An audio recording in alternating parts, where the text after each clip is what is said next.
Assalamualaikum warahmatullahi wabarakatuh. Selamat pagi dan salam sejahtera untuk kita semua. Perkenalkan, saya Sandra Ica Pardila, salah satu mahasiswi pasca sarjana Universitas PGRI Pontianak. Di sini saya akan membedah teori wacana Sarah Mills. Yaitu Sarah Mills adalah seorang akademisi yang berasal dari Inggris yang dikenal karena kontribusinya dalam analisis wacana kritis, khususnya dari perspektif feminisme. Salah satu karyanya yang paling terkenal adalah buku Discourse yang diterbitkan tahun 2004. Dalam bukunya, ia mencoba memahami bagaimana bahasa digunakan untuk membentuk makna, membangun relasi kuasa, dan mendefinisikan posisi perempuan dalam wacana. Nah, menurut Sarah Mills ini, wacana bukan sekedar bahasa atau teks tertulis. Ia adalah sistem representasi atau cara bagaimana dunia digambarkan dan dimaknai. Artinya, ketika kita membaca teks atau mendengar pidato, kita sebenarnya sedang menerima konstruksi tertentu tentang realitas. Ada beberapa konsep kunci dalam teorinya. Yang pertama ada subjek position, yaitu posisi subjek dalam teks. Siapa yang menjadi aku atau kami dan bagaimana mereka digambarkan. Yang kedua ada reader position atau posisi pembaca yang dibayangkan oleh penulis. Kita sebagai pembaca juga diarahkan untuk setuju atau melihat dunia dari sudut pandang tertentu. Yang ketiga ada ideologi dan kuasa, yaitu bahasa tidak netral. Ia digunakan untuk melanggengkan atau bahkan menentang kekuasaan.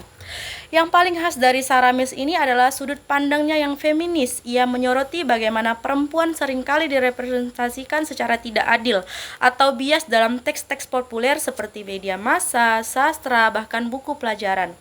Menurutnya, pentingnya untuk memperhatikan yang pertama siapa yang berbicara, yang kedua siapa yang dibicarakan, dan yang ketiga bagaimana perempuan digambarkan dalam relasi sosial dan bahasa.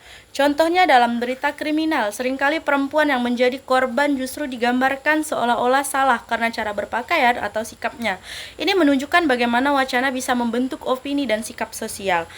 Nah, mari kita ambil contoh teks sebuah iklan parfum, yaitu gambarnya memperlihatkan perempuan berpenampilan glamor dan dengan slogan "Karena Anda layak menjadi pusat perhatian". Ya, kalau kita analisis dengan teori Sarah Mills, yang menjadi subjeknya yaitu perempuan direpresentasikan sebagai objek perhatian yang nilainya ditentukan dan bagaimana ia terlihat.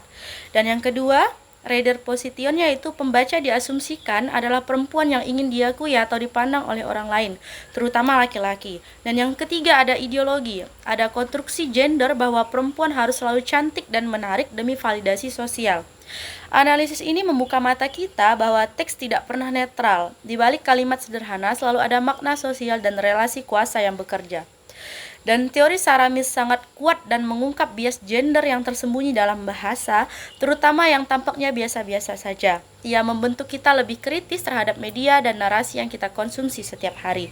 Namun, ada juga kritik terhadap pendekatannya. Beberapa menganggap fokus pada analisis teks tertulis dan belum cukup mempertimbangkan praktik sosial yang lebih luas seperti konteks institusi atau kebijakan publik. Jadi dapat kita simpulkan bahwa teori wacana Sarah Mills ini menegaskan bahwa bahasa bukan hanya alat komunikasi, tetapi juga alat ideologis yang bisa membentuk cara berpikir, merasa, dan memperlakukan orang lain, terutama perempuan. Baiklah, itu video dari saya. Terima kasih. Wassalamualaikum warahmatullahi wabarakatuh.